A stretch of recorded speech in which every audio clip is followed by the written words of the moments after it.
Hi everyone, welcome back to Faith and Flour. I'm Robin, and today I am in our pantry again. In my recent video about stocking your pantry, or what is a prepper pantry, I talked about storing what you eat and eating what you store. So in today's video, I'm going to show you 3 recipes using ingredients from our pantry to give you some ideas. So if you're interested in that, keep watching. If you haven't already, be sure to watch my 4-week food storage plan or prepper pantry video. I will have that linked in the description box below and also in the cards above, so make sure you check that out. In order for this concept to work, you need to store what you eat and eat what you store, and therefore you need some recipes that you can go to use the items that you're storing in your pantry. And in case of an emergency, you will have some recipes on hand to use those things. In today's video, I have 3 recipes that are tried and true, we love at our home, and so I hope that you will too. They're very simple, but they use almost entirely pantry ingredients. These recipes will also help you get dinner on the table in a hurry, and I promise they are crowd pleasers. The first is an enchilada chicken skillet. Then we have creamy white chili, and last I've got a smoked sausage with potatoes and green bean dish that is delicious. We're going to start with the enchilada chicken skillet, and all of these recipes I will have down in the description box for you, so don't worry about writing anything down. Everything for this recipe comes directly from your pantry except for the cheese. So you'll need some chicken broth, some white rice, chili powder, canned corn, canned chicken breast, some enchilada sauce, and diced jalapenos, or you can substitute in some canned green chilies if you'd like it to be a little milder. I recently found this recipe, which was a huge hit in our family, at the Weary Chef, and so I will have that linked in the description box so that you can print it out. It's really simple. You just bring chicken broth and chili powder to a simmer in a 12-inch skillet with a lid over medium heat. Then you stir in the rice, reduce heat to low, and cover. You're going to cook the rice for approximately 15 minutes, stirring occasionally until most of the liquid is absorbed.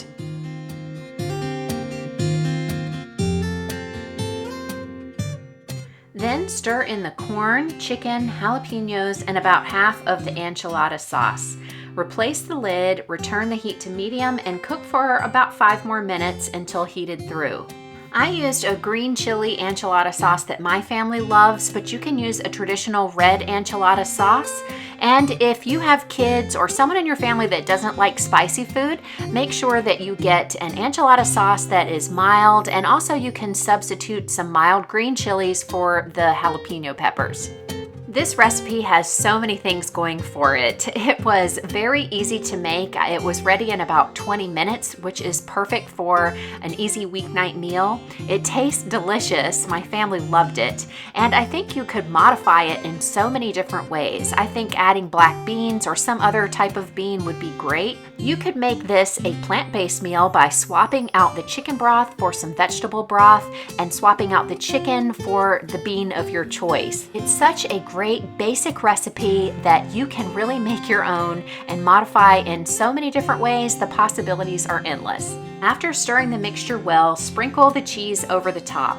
Then drizzle the reserved enchilada sauce over the cheese and replace the lid once more to heat for a few minutes until the cheese is melted. This recipe is full of flavor. It's a simple one-pot meal that I know your family is going to love too. And if you are a little skeptical about using canned chicken, I think that this recipe is going to convert you and make you a believer. It's perfect in this dish. And if you have some fresh ingredients on hand to zhuzh it up a little bit, that's always great too. We topped it with some fresh avocado. I think also some fresh cilantro would make this dish great.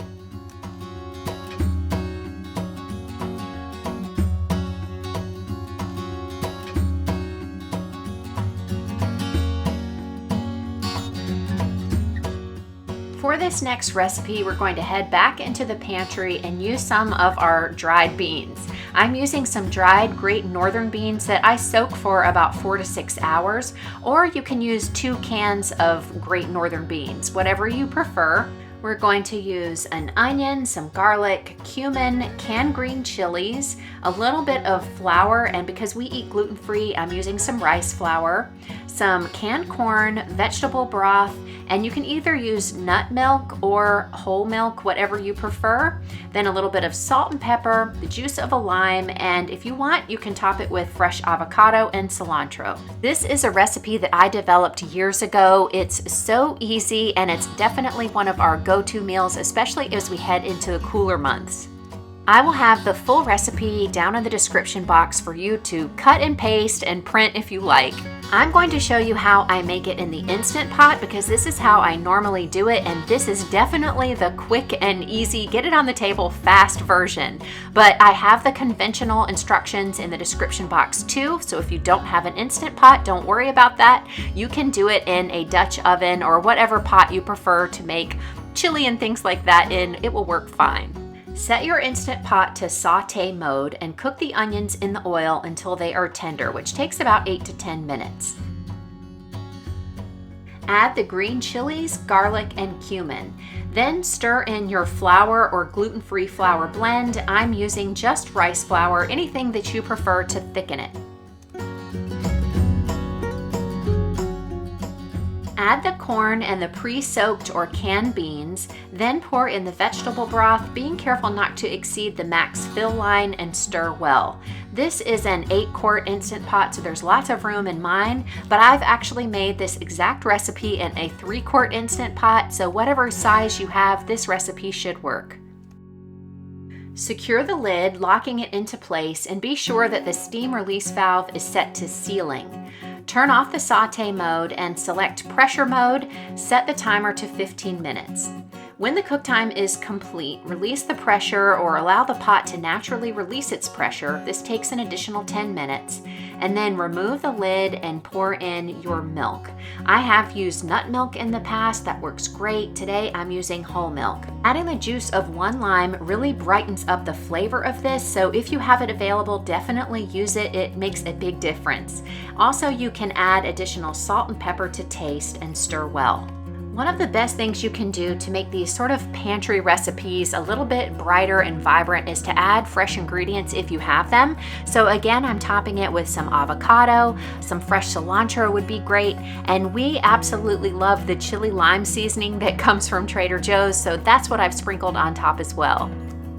As it is, this is a great 1-pot vegetarian chili, but you could add some of the canned chicken from your pantry. That would be great too.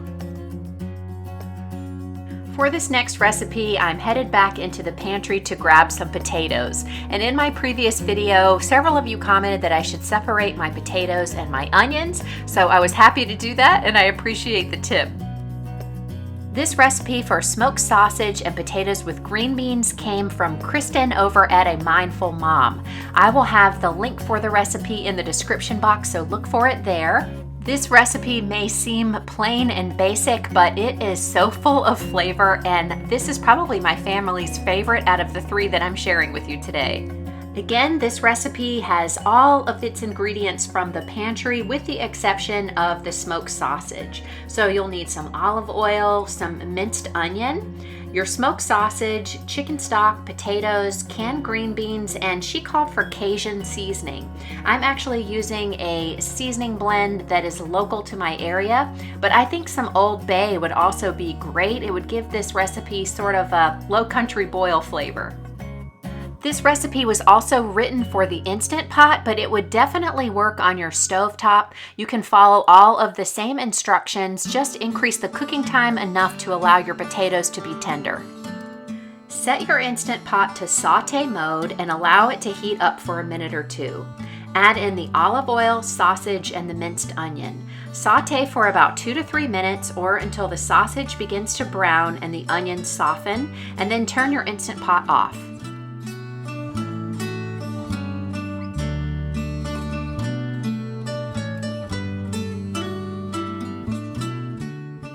Add in the stock and scrape up the brown bits on the bottom of the inner pot. Then add the potatoes on top of the sausage and sprinkle with the Cajun seasoning or seasoning blend of your choice. And then top the potatoes with the drained green beans.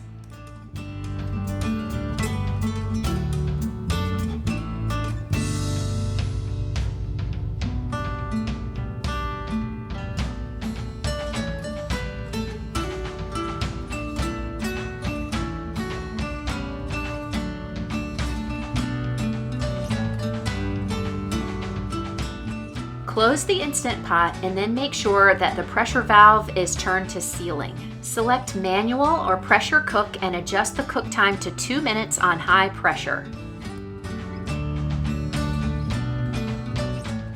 Once the cooking time is complete, let the pressure release naturally for at least 5 minutes. Then you can either do a quick release of pressure by hitting the vent knob from sealing to venting, or you can allow it to release naturally. Give the pot a quick stir and serve. As I said earlier, this is full of flavor and it's such a hearty meal that is perfect for the colder months. If you have a larger Instant Pot like this 8-quart model, you can easily double any of these recipes and stock your freezer, or you can share them with friends. These are great crowd pleasers.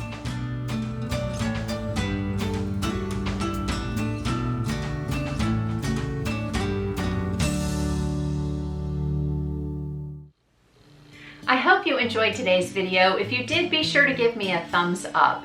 I hope that it gave you some ideas for how to stock your pantry with food that you can use to make recipes that your family will love. If you try any of the recipes today, please let me know in the comments. I'd love to get your feedback. And if you're new here, I want to invite you to subscribe. Subscribing is easy and absolutely free, and if you activate the bell icon, you'll get a notification so you don't miss any of my videos. Thank you for spending your time with me today. I look forward to seeing you in the comments and in the next video. Have a great week. Bye.